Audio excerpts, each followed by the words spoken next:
Nagtik na yung sauce niya, mukha ng pampiesta. Tara, mechadong baboy naman yung lutuin natin ngayon. Meron nga lang ang pork kasim dito. Tapos, hiwain nyo lang ng freestyle. Bahala na kayo sa gusto nyong hiwa. Gusto ko lang talaga kayo idamay kasi yung hiwa ko merong square tapos merong pahaba. Ewan ko ba? May pahaba, may pa-square. Nilagay ko na nga lang yan sa mangkok kasi bababaran natin to ng paminta at saka ng kalamansi.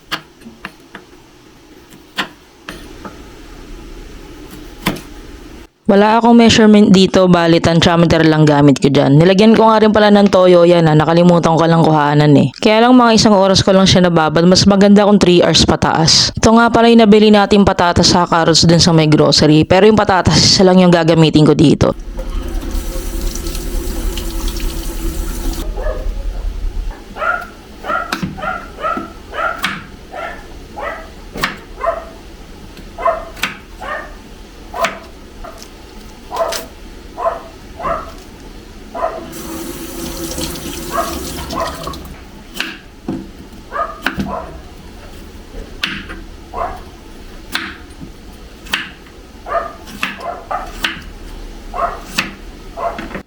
Prepare na nga din pala tayo ng bawang tsaka sibuyas. Pero itong sibuyas, pagkabalat ko hinuugasan ko kasi napakaanghang talaga niya sa mata.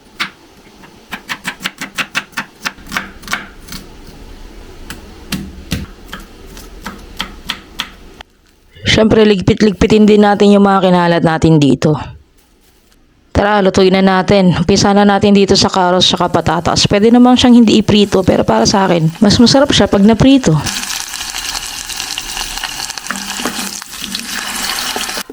After nyan, set aside lang natin. Wag na kayo maghanap ng bell pepper ha. Ang mahal eh.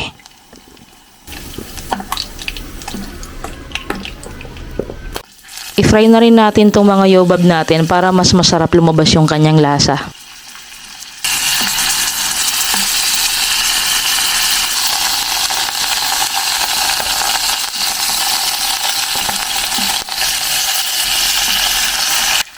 Yung ganitong parang may sunog-sunog na parte, yan talaga yung nagpapasarap dyan.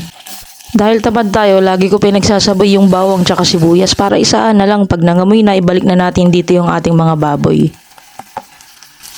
Konting mekos-mekos lang din.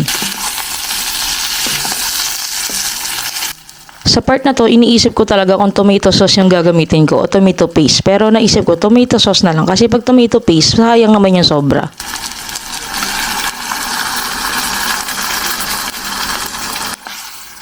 Konting mekos-mekos lang ulit insan para magisa pa natin maigi. Tapos lagyan na natin siya ng tubig. Yung tubig na ito, saktong pampalambot talaga siya hanggang dulo. Nakalimutan ko pa nga ilagay yung marinade, buti na ihabol. Nag-reduce na yung water niya. Ito na yung sauce na gusto ko at saka yung lambot na trip ko. Bali nilagyan ko lang ng asin tsaka sugar. Tapos ibalik na natin yung mga gulay dito. Bali half cook na gulay nga lang yung trip ko. Kaya pakukulaan lang natin ng konti yan. And then luto na. May ulam na ako. Kayo ba? Ngayon ko lang siya kakainin. Kagabi natin siya niluto, no? Yan. Hanggang tayong kanin. Kuman tayong kanin. Gabi talaga ako nagluluto kasi. Or hapon pag uwi ko. Madalang talaga yung morning. Pag wala lang ako naluto sa gabi. Ayun. Ito na yung naluto natin. Tingnan nyo. Nagtik na yung sauce niya. Mukha ng pampiesta. Diba? May mga part pa nga dito na nasunog eh. Tabaw.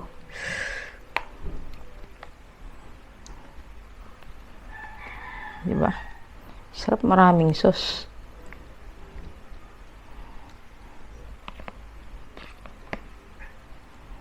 Yun. Kain po tayo. Ngayon lang ako kakain dito sa sala. Init sobra.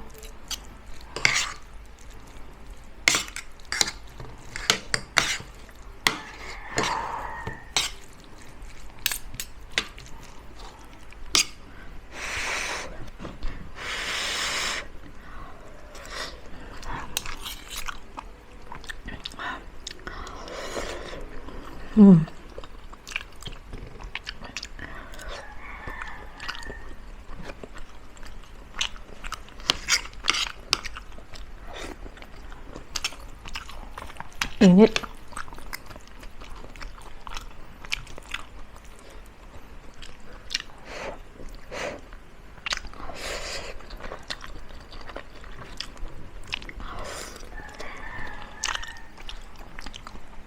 Sabi kasi nila, bakit daw walang lamesa? May lamesa naman dito, pero sa kwarto ko wala. Siyempre, ano to tong lamesa na to? Sa may-ari ito eh. Ginagamit nila to pag may nagko-compute sila, yan yung mga tubig nila nandito. Yung mga hindi pa nasisil.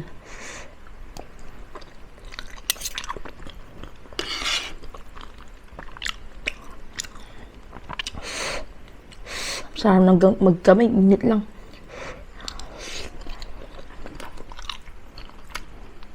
Lambot ng taba.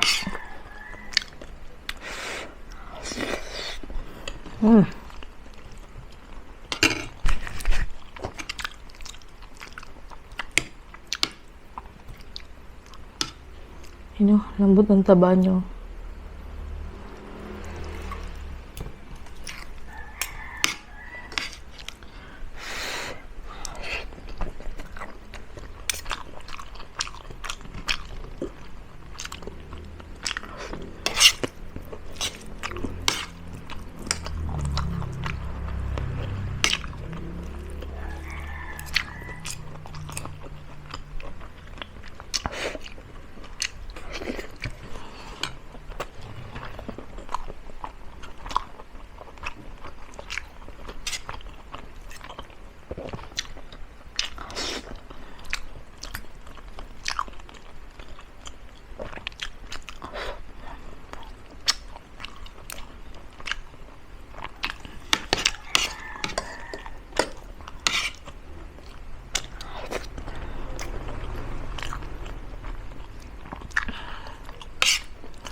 Mamantika oh.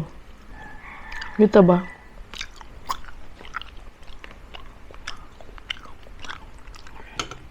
Carrots.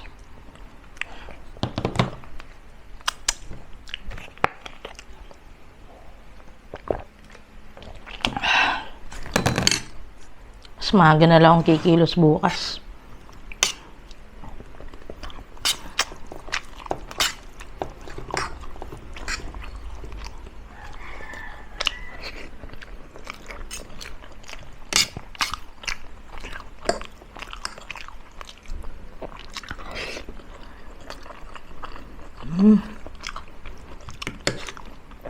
Taba.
Sarap.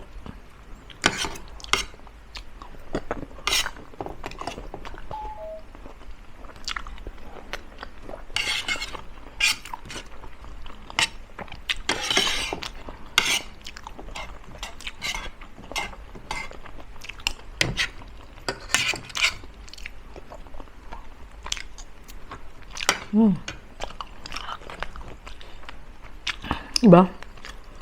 Pang 2-3 ulaman pa talaga to eh.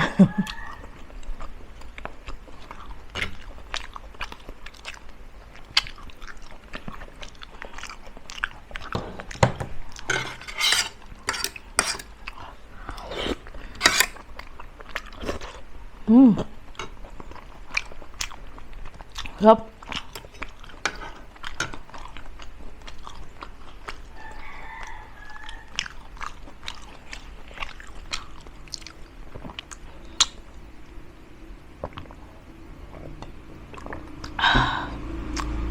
Yun. Thank you. Yan, sana mag-subscribe na kayo ha. Tapos, suggest naman kayo ng mga pagkain na swak lang sa budget, madaling lutuin. Yung mga hindi masyadong panisin, gano'n. Suggest kayo kasi wala naman kaming ref dito eh. Yun lang po. Sige sa next video.